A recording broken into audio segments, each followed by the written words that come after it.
Okay, hi everyone. Thanks for watching this video. Really excited to share this with you today. So my name is Eleanor Snare and I'm a senior lecturer in fashion branding and communication at Leeds Arts University. And joining me today as well is my colleague Tamai Papathanasiou, who is course leader for fashion branding and communication also at Leeds Arts University. So I'm going to be sharing with you some slides today of our presentation for the conference, which is a workshop that we developed and that we are still kind of developing and experimenting with. A workshop that we're developing to really help us understand how we teach in these times of systemic change. So the official title is Problem-Based Learning as Ethical Inquiry and Fashion Branding in Communication, Education, also known as How Do We Teach When Everything is Such a Bloody Mess? Because over the last 18 months, it's been very challenging for all of us, or even over the last 2 years, really, with the things that we've had to deal with as educators, whether it is blended learning or the lack of blended learning, the systemic problems that have emerged, the unequal effects COVID has had across the world. All of these are components of the educational experience that we've had. And actually, one of the first things that we wanted participants to think about was really how the last 18 months had been for you. Tomai and I had been doing this before. Some of the words we had like learning curve and exciting, but also stressful and terrifying. So we've really had this very up and down roller coaster, and using a tool like Menti, which when you put this code in, you can kind of build a word cloud of all these different words. We wanted to get an understanding of how academics had genuinely felt and experienced these last 18 months, rather than just reading about it in so many reports, actually getting that first-hand experience. So the questions that have been really interesting us in our course for Tamai and I, and also our colleagues Anna Perez and Duncan Harrison, who helped us develop these ideas. The biggest one is really, how do we continue to teach and promote our discipline, knowing that it's home to issues of conflict?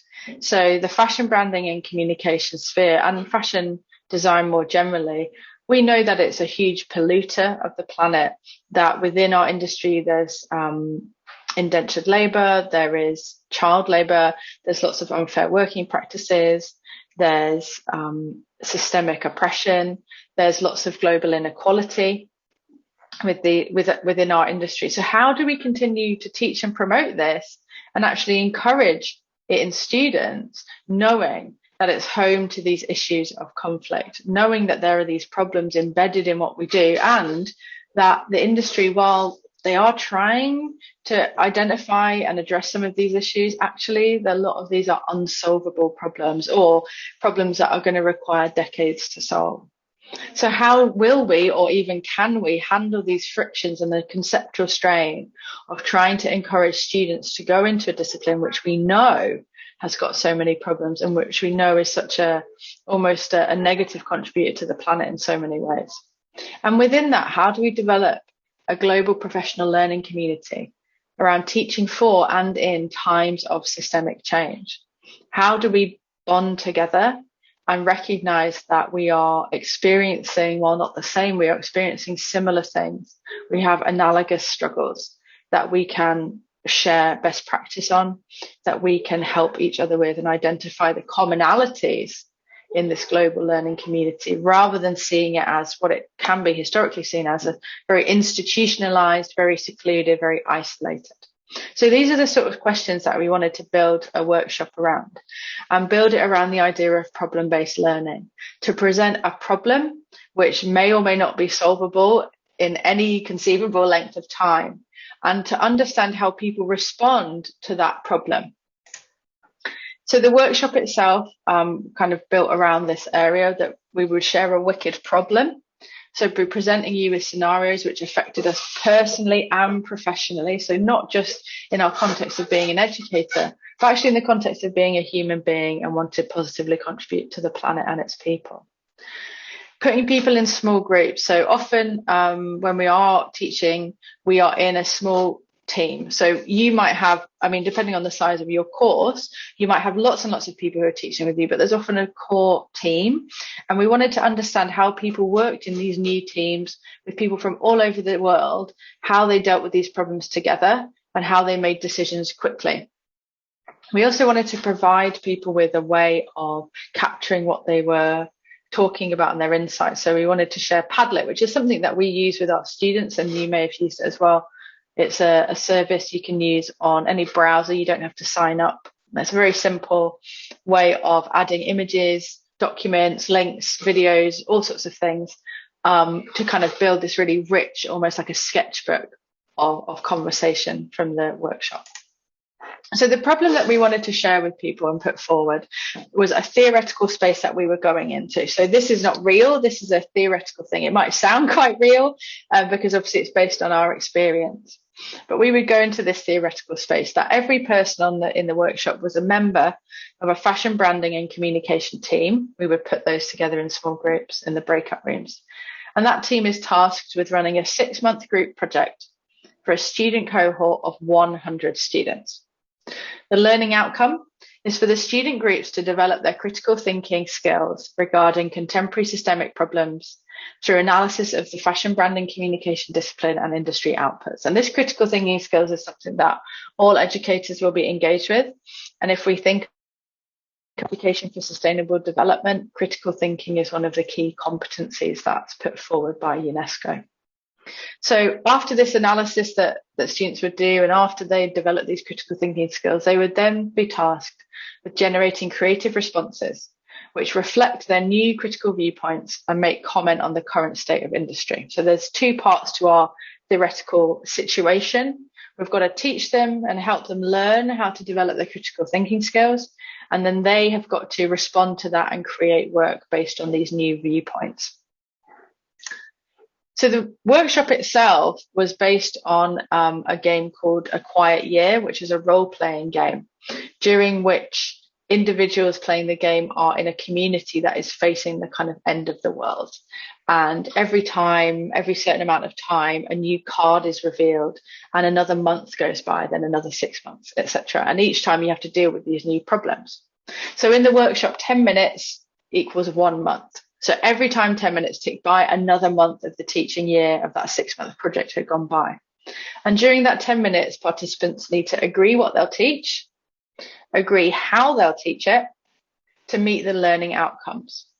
But obviously nothing is ever as simple as that. If we had a simple academic year where we just knew what we were teaching and how, and that was it, it would be glorious. But the reality is far from it, as we all know from the last kind of 2 years. So there's wildcards.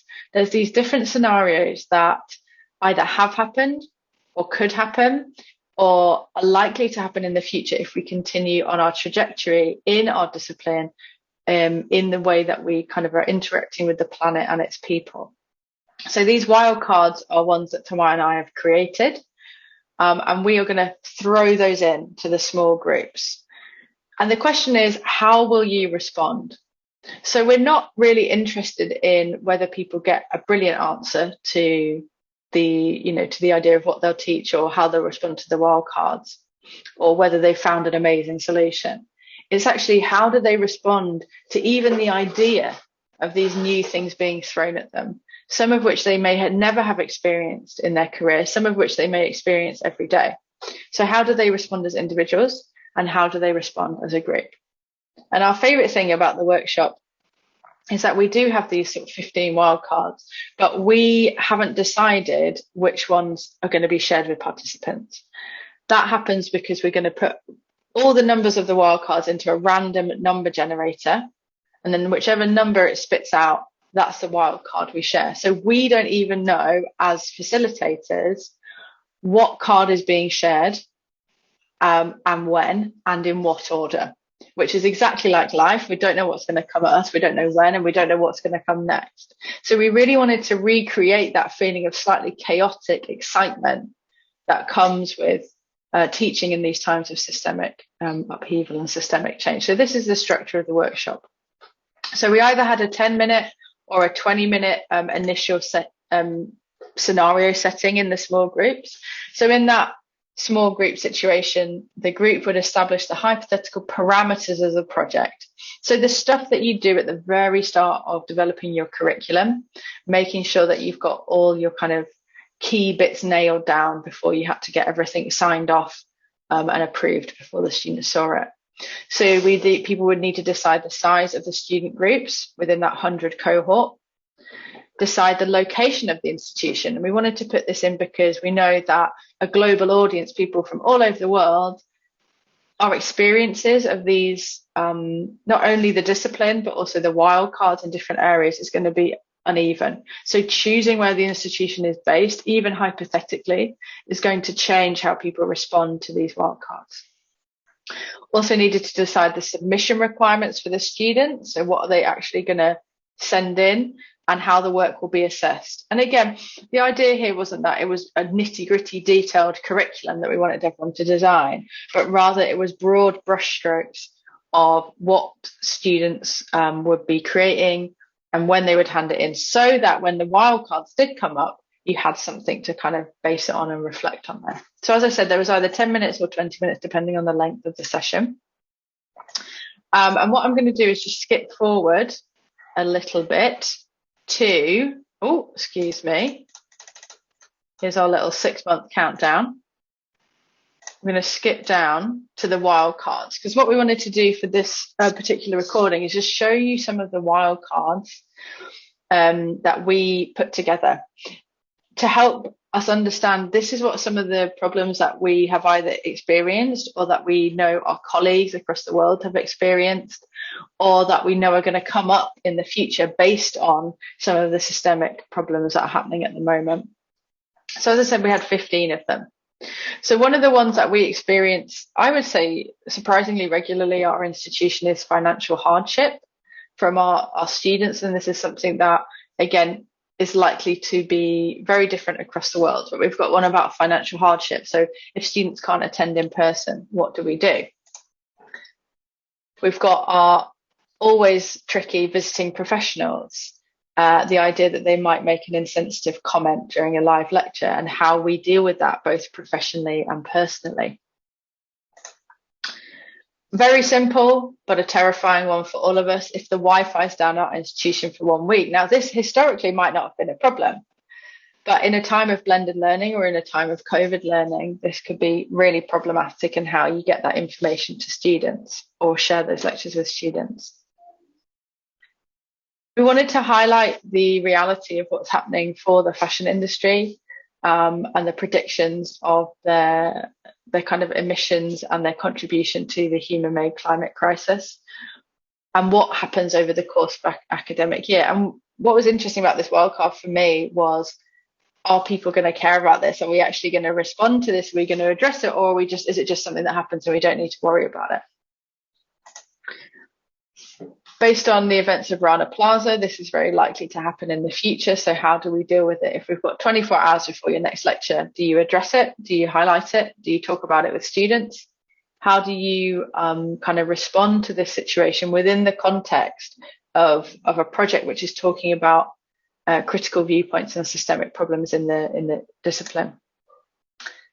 Another systemic problem, which we will have seen particularly during 2020 with the increase in visibility or increase in awareness of Black Lives Matter and even Me Too, but Black Lives Matter particularly, the idea of, again, our visiting professionals, our people coming into the campus, if they have this experience where systemic racism is part of their corporate culture, how do we deal with that? How do we encourage students to talk about that, and how do we engage with it in our teaching content? We've also got pressures from other stakeholders, our institutions, our sustainability professionals, to make sure that we're reporting and that we are giving our kind of best practice to our institutions. So how do we do that? What sort of brands or organisations do we feel comfortable asking in to speak to our students? Do we have opinions about that? Do we have moral objections to that? In a global community, how do we respond to people who have different languages to us, different cultures to us? How do we allow them space, and how do we create space for them to engage with our material and engage with our teaching really effectively? How do we deal with our colleagues and their moral and their ethical stances? How do we experience that, and how do we talk to students about that? Again, how do we report on these things? Interestingly, this is something that's a discussion point actually this week in the UK for some of us in institutions, about unionisation, about general strike, potential lack of teaching. Again, how do we talk about this idea of collective action, which we know is so crucial to social justice and systemic change, in the context of it not being, certain things not being available for students? And how do we do that within the context, again, of this project, which is all this theoretical project, which is all about these systemic problems and critical awareness of the industry?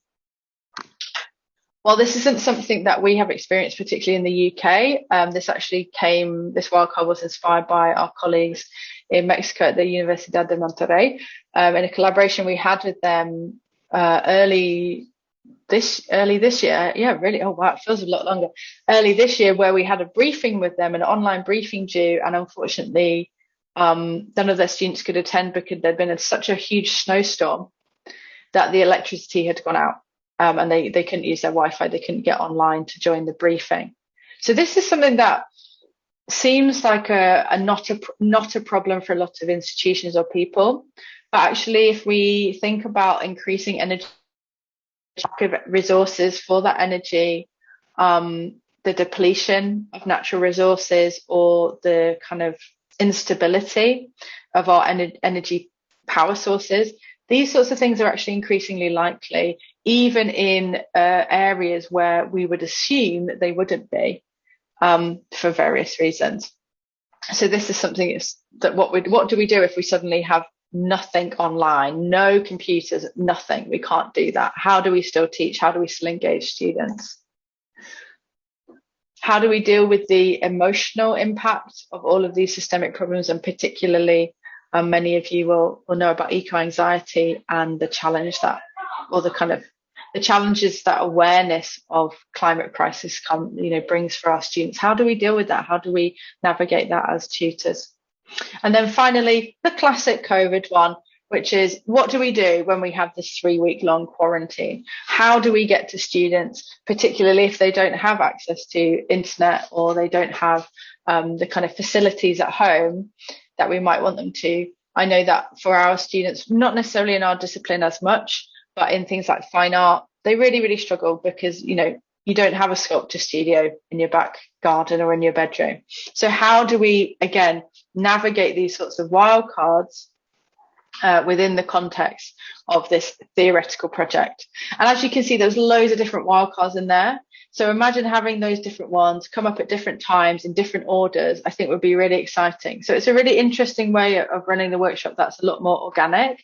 And what we hope is that it's a lot more in line with the reality of teaching, and the fact that things are thrown at you and you don't really know what order to deal with them in. So if I go back to the previous slides where we wanted to talk quite a while to talk about that, we would end with, after the people have kind of gone through this process, we'd end with a real conversation about how that was for them, what they felt, what they thought, where were the points of friction, particularly in discussions and decision making between team members, which we know is something that does happen. What worked effortlessly? What did we all agree on? And sometimes those points are the really interesting ones, because they're what we can build our communities on, those commonalities of how we feel about these things. And what did you learn about your approach to teaching, which is such a crucial one for us? This is the point of this sort of research, is not really, again, was it the right answer or the wrong answer? That doesn't happen in these wicked problems, but rather through this process of responding to these challenges, what did you learn about your own teaching or your own response to emergencies and challenges that is then going to inform how you improve and develop your teaching in the future? So these are questions for participants to reflect on. And in terms of capturing the information, we have a Google form with some reflective questions that participants can respond to. And we wanted to make sure that we could speak to people one-to-one to go into a more in-depth interview, so they can really understand, we can really understand their experience. And we also wanted to make sure that global learning community was created. So on the Padlet, what people were using to add notes to put their contact details on, and then other members of their team can see it. believe that's the last slide. So this is the kind of area that we're really interested in, and the workshop structure that we wanted to share with people, because as we said, it's these sorts of questions are really present in our minds, and we know that they'll be really present for other members of the educational community as well. But the way we're going to explore them and, let's say, respond to these wicked problems is not through having more structure, as we have done in the past, perhaps in institutions where everything is very laid out on rules and regulations. We're going to have to be more fluid and more able to deal with uncertainty, because we live in uncertain times. So I hope you enjoyed our discussion and description of what our workshop is and the sort of things we're interested in. If you're interested in this, or interested in us running a version of this workshop for your team or your course team, we would love to do that. That'd be super exciting. Please do email us. Those are our emails there. You can get in touch with us. But really appreciate your time, and thank you very much for watching.